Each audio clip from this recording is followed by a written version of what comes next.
jirtu nagaa keessanii ani nagaa kooti waaqayyoo fagalatu har'ammoo viidiyoo biraatiin dhufeera torban keessan akkam ture hanko baay'ee bareedaa ture ara viidiyoo tuun hin jalqabin dura baay'ee sin galateeffachuun barbaada hunduma keessanii baay'een karajii warra nagootanii warra teekstiidhaan viidiyoo koo sheerii gootan subscribe gootan hunduma keessan waaqayyoo sinaa eebbisu galatoomaa baay'ee galatoomaa sanii jechuun barbaada dhugaa dubbachuuf amma yaadee ol baay'een karajii nagootaniitu baay'ee na jajjabeessitaniitu meeseejii keessaan na barreessitaniitu baay'ee galatoomaa kun immoo baay'ee viidiyoo kan biraa akka hojjedhuuf akkani deebi'ee dhufee isinitti mul'adhu na godheera har'ammoo viidiyoo isin gaafattanii hojjechuu dhufee rifeensa wigii duwwaadhaan hojjette amma ammaatti maaliif rifeensa keenyaan maal akka staayilii goonu nutti agarsiistu namoota jettanii fi dhufee dhugaa dubbachuuf baay'een keessanii gaaffii adda addaa na gaafattaniitu rifeensa dha'uu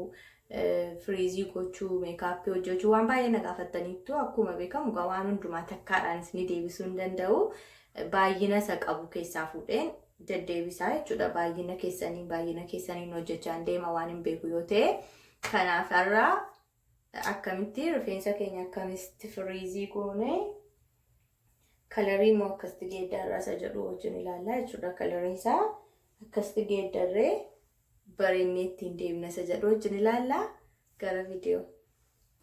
Yaa makkamta akka staayilii goonu rifeensa keenya wajjin ilaallaa wantoota nu barbaachisanii.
Oke, aku ngerti kan nama kuno posera.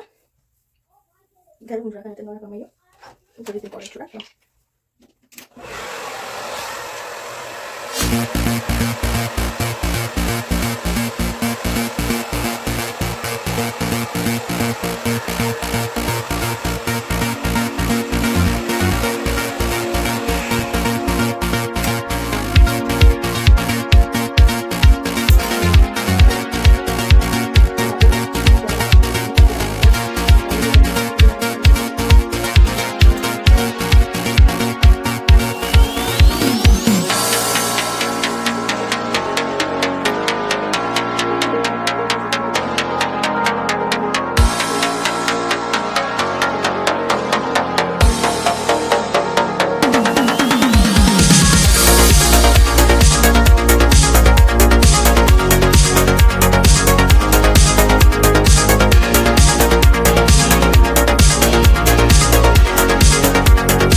video kana hin jaallattu abdadha. Sababiin isaa isintu na gaafateen isinii hojjedhe video kana. Akka itti fayyadamtan abdiin qaba. Yoo jaallattanii akkuma duraanii gootanii like, share, subscribe gochuun hin irraanfatinaa. Waan ammammaatti yeroo keessan fudhattanii na ilaaltaniif baay'ee galatooma. Torban gaarii yeroo gaarii qabaadhaa. Bye bye.